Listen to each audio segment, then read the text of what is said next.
Film diawali di kota Paradise, California Utara. Cerita diawali dengan memperkenalkan supir bus sekolah yang bernama Kevin. Saat ini Kevin terlihat sedang mengantarkan anak sekolah. Setelah dengan itu Kevin pun kembali ke pangkalan.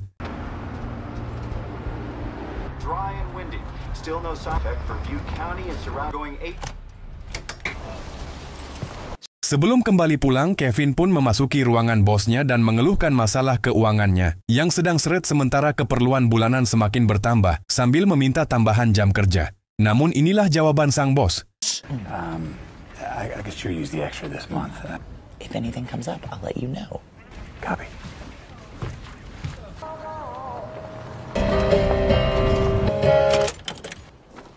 Sesampainya di rumah, diceritakan bahwa ternyata Kevin sudah pisah dengan istrinya yang lebih memilih pria lain. Dan sekarang Kevin hanya tinggal dengan ibunya yang sudah tua bangka bau tanah, dan juga anaknya yang sudah remaja. Setelah Kevin pisah dengan istrinya, sang anak pun terlihat tidak bersemangat untuk sekolah, dan lebih memilih tiduran di kasur sepanjang hari. Melihat anaknya yang terus bermalas-malasan, Kevin pun mencoba menasehatinya. Namun anaknya terlihat menghiraukan ucapannya sehingga membuat Kevin naik darah. Talk to me. Hey, listen to me. I don't have a choice. No. This is not Dad. Keesokan paginya terlihat ada angin kencang yang datang dari Yaman, dan angin tersebut telah menyebabkan jatuhnya panel tiang listrik dan memunculkan percikan-percikan api yang menyebabkan hutan-hutan di sekitarnya ikut terbakar. Saat ini api sudah menjalar ke sebagian isi hutan ditambah dengan angin dari Yaman yang membuat api semakin berkobar. Terlihat di monitor seseorang dari Departemen Kebakaran melihat api yang sudah sangat besar, lalu ia bergegas menghubungi pemadam untuk segera meluncur ke sana.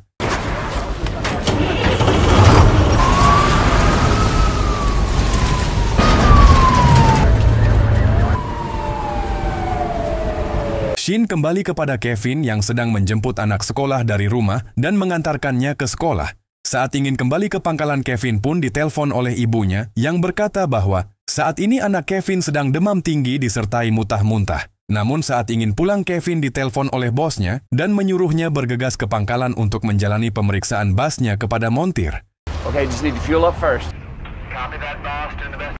Saat ingin mengisi bahan bakar, Kevin pun harus dibuat ekstra sabar karena kemacetan di pom bensin dan juga ibunya yang terus bertanya apa yang harus dilakukan dan menyuruh Kevin untuk segera pulang. Setelah mengisi bahan bakar, Kevin pun kembali dibuat sangat emosi saat ia kembali ditelepon oleh bosnya dan mendesak Kevin agar cepat datang ke montir. Untuk anaknya sendiri, ia menyuruh ibunya untuk bersabar dan berjanji pulang dan membawa obat setelah kerjaannya selesai.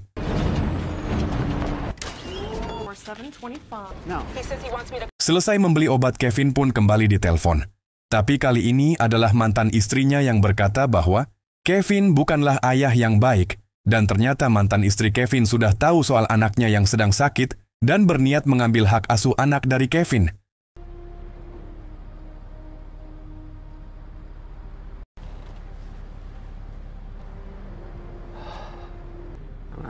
I'm coming home right now. Shin pun kembali berpindah ke hutan yang terbakar. Saat ini pemadam telah sampai dan menyadari bahwa seluruh hutan itu sudah terbakar dan angin yang semakin kencang. Menyadari bahwa mereka tidak akan bisa memadamkan api sebesar itu. Pemadam itu pun berniat kembali dan meminta bantuan kepada pusat dan mengerahkan semua pasukan penuh hingga helikopter.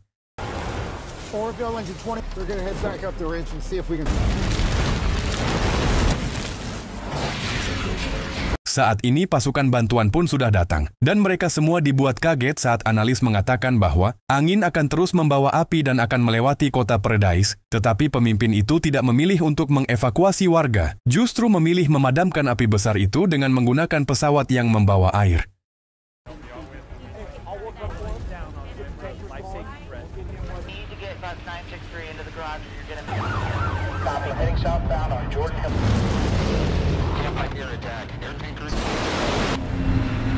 Engines are 10 minutes out. Give me an update on that drop. Come on. Low impact at the fire spot. Do you copy? We can't stop it.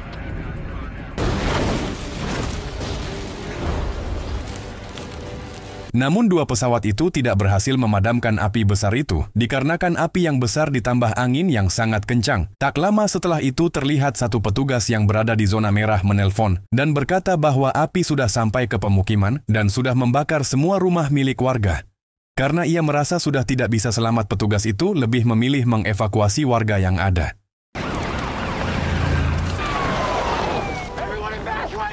Let's go! Leave your bags. Get her in the car now.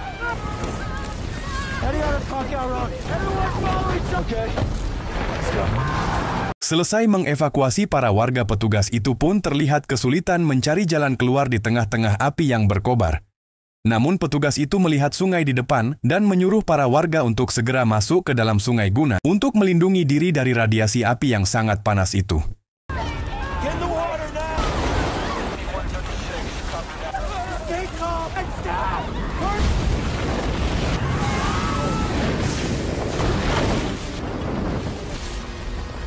Beralih ke sekolah An yang jaraknya sangat dekat dengan titik kebakaran, para murid pun harus panik saat orang tua mereka tidak bisa menjemput karena adanya berita evakuasi dan jalan keluar. Satu-satunya adalah mereka harus diantar ke sekolah lain yang lebih aman. Karena mobil guru dan kepala sekolah tidak cukup untuk mengangkut para murid, ibu bos pun harus ditelepon dan dimintai bantuan untuk menjemput murid. Tanpa pikir panjang, ibu bos pun mengiyakannya dan langsung menghubungi semua supir bus dan memerintahkan bos yang kosong untuk segera menjemput para murid. Dari sekian banyaknya bus, hanya bos Kevin lah yang tidak ada muatannya dan harus pergi ke sekolahan. Disinilah Kevin dihadapkan dengan dua pilihan antara membawakan obat untuk anaknya yang sedang sakit atau menyelamatkan para murid yang berada di sekolahan, ditambah mantan istrinya yang terus berkata, jika Kevin tidak pulang maka hak asuh anak akan diambil olehnya. 963 base, I can get him. Yep, I remember. So, we can... Kevin pun menghiraukan perkataan istrinya dan memutuskan untuk pergi ke sekolahan untuk menjemput ke-23 murid malang itu untuk dipulangkan kepada orang tuanya masing-masing. Di tengah kekacauan, Kevin berhasil sampai dengan tepat waktu. Kevin pun langsung menjumpai guru dan mengajak semua murid untuk diantar ke titik penjemputan. Okay, kids, this is our bus driver, Kevin. Can we say hi to Kevin? All right. Backpacks, okay?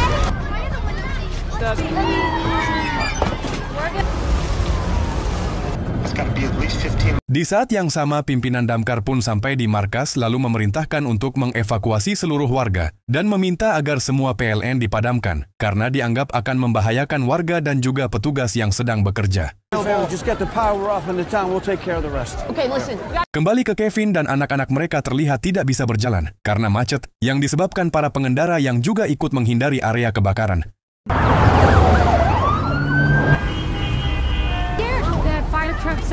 Akibat pemadaman listrik yang sebelumnya dilakukan, Kevin pun tidak bisa menggunakan radio untuk menghubungi ke pangkalan, ditambah kondisi jalanan yang sangat macet dan entah sampai kapan akan kondusif. Kevin pun berinisiatif untuk melewati jalan pintas dan menimbulkan sedikit ketegangan saat Kevin hampir menabrak pengendara lain. Touchdown, everybody!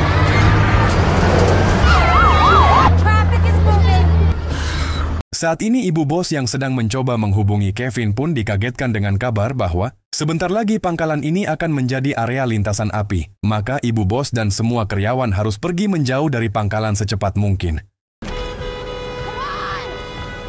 Kondisi kebakaran semakin parah, kini tak lagi hanya hutan, namun api sudah menyebar ke seluruh kota. Jalan semakin macet, damkar semakin panik. Begitu juga, Kevin yang salah mengira bahwa jalan pintas adalah jalan yang aman. Ternyata itu salah karena ada banyak orang yang mengikuti jalan pintas itu sehingga membuat kondisi makin kacau. Setengah jam terjebak dalam kemacetan. Kini anak-anak di bus terlihat mulai panik sehingga membuat Kevin harus memberikan alih kemudi kepada Siti. Lalu ia sendiri akan turun ke jalan untuk membantu petugas lalu lintas.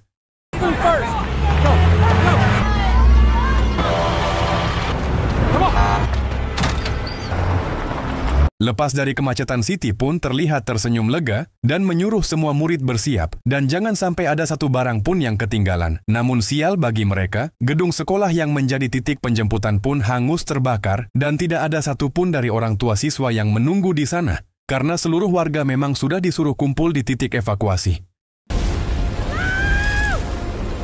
They're not here. There's no one here. Berpindah ke markas pemadam, mereka ternyata belum berhasil menyelamatkan semua warga. Masih ada sekitar 30.000 jiwa yang terjebak. Tak lama mereka mendapati informasi dari petugas yang berada di lapangan bahwa masih ada listrik yang menyala. Kemudian kepala pemadam pun memanggil orang PLN lalu memarahinya. I thought the power was off. Shut the fucking power off. What is wrong with you? I got firefighters in there. Kembali ke Kevin yang ternyata Siti membawa peta dan menemukan jalan lain yang bisa dilewati. Tetapi jalan ini harus melewati pinggiran bukit. Namun Kevin memilih jalan itu karena hanya itu satu-satunya jalan keluar. Beberapa menit berjalan Kevin dan seluruh penumpang pun dikagetkan dengan tiang-tiang PLN yang berjatuhan di jalan. All roads coming down.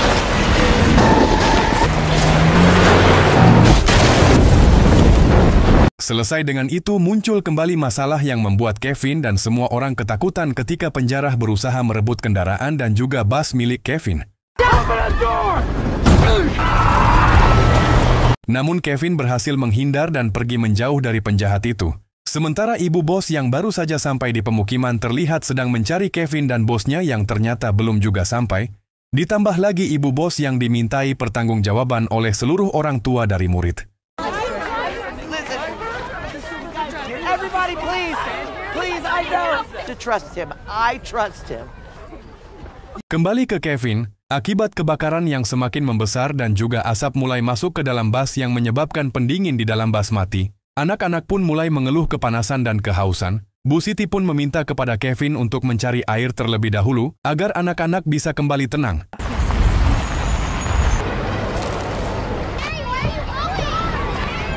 Sesampainya di pom bensin yang terdapat minimarket, Siti pun keluar untuk mencari minum sementara Kevin disuruh tetap di mobil untuk menjaga dan menenangkan anak-anak.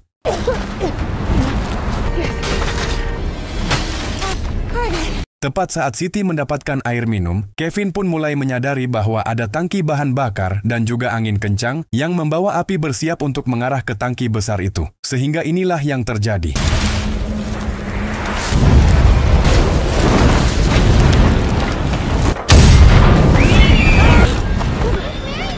Saat Siti berhasil kembali, api pun kembali berkobar. Semua itu disebabkan oleh bahan bakar dari tangki yang ikut meluber kemana-mana disusul api yang terus menyambar.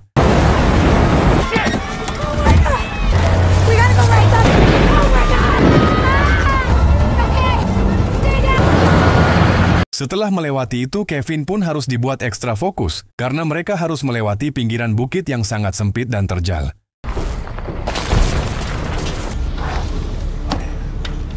Setelah melewati jalan curam itu, Kevin pun dikagetkan dengan warga yang muncul dari arah berlawanan, dan memperingatkan bahwa jalan yang akan dilewati Kevin sudah dikuasai oleh api. Everything is burning. Everything. There's no way out. Hey, we're gonna take our chances. Setelah para warga pergi, Kevin yang ragu pun turun dan memastikan jalan yang akan dilalui. Dan ternyata benar semua jalan semua wilayah sudah hangus dikuasai oleh api. Sehingga pada momen saat ini hanya pasrah kepada Tuhanlah yang bisa mereka lakukan.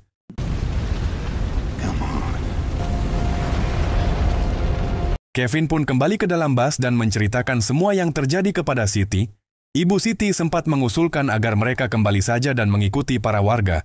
Namun Kevin langsung menyangkal dan berkata bahwa mereka tidak akan berhasil dan lebih memilih diam di sini sambil menunggu api berhenti.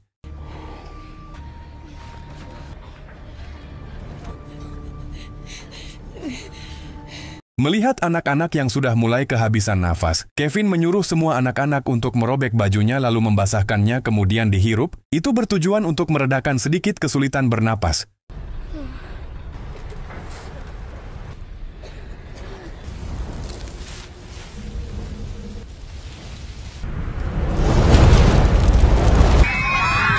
Kevin yang melihat satu pohon tumbang akibat api yang semakin melahap tempat itu pun mengambil keputusan gila untuk menerobos api. Karena itulah jalan satu-satunya yang bisa diambil.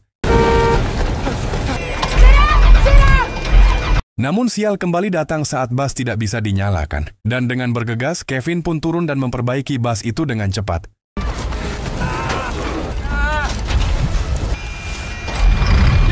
Disinilah momen klimaks dan momen yang sangat-sangat menegangkan, karena Kevin harus memacu busnya di tengah-tengah api dan pepohonan yang sudah habis dilahap oleh api.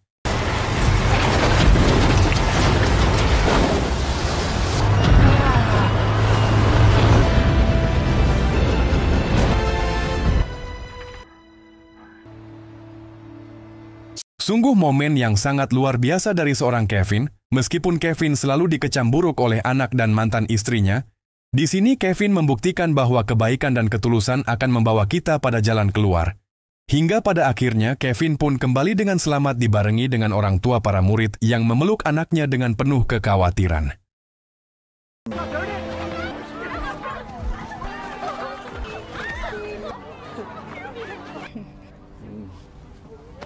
Kembali kepada Kevin yang turun dari bus, ia langsung dijumpai oleh bosnya dan berkata bahwa ia sangat berterima kasih kepada Kevin. Namun Kevin harus menerima fakta menyakitkan bahwa anaknya saat ini lebih memilih tinggal bersama ibunya ketimbang dengan Kevin yang hanya seorang supir bus. He's happiest when he's with her. Tak lama setelah kebakaran mereda, Kevin kembali mengunjungi rumahnya yang sudah terbakar habis oleh api, sambil mengenang momen saat bersama anaknya yang sangat ia sayangi. Meski sekarang ia lebih memilih tinggal bersama ibunya, Kevin tetap sayang kepadanya. Tak lama dari itu anaknya pun tiba dengan mantan istrinya yang kasihan kepada Kevin dan memeluknya untuk yang terakhir kalinya.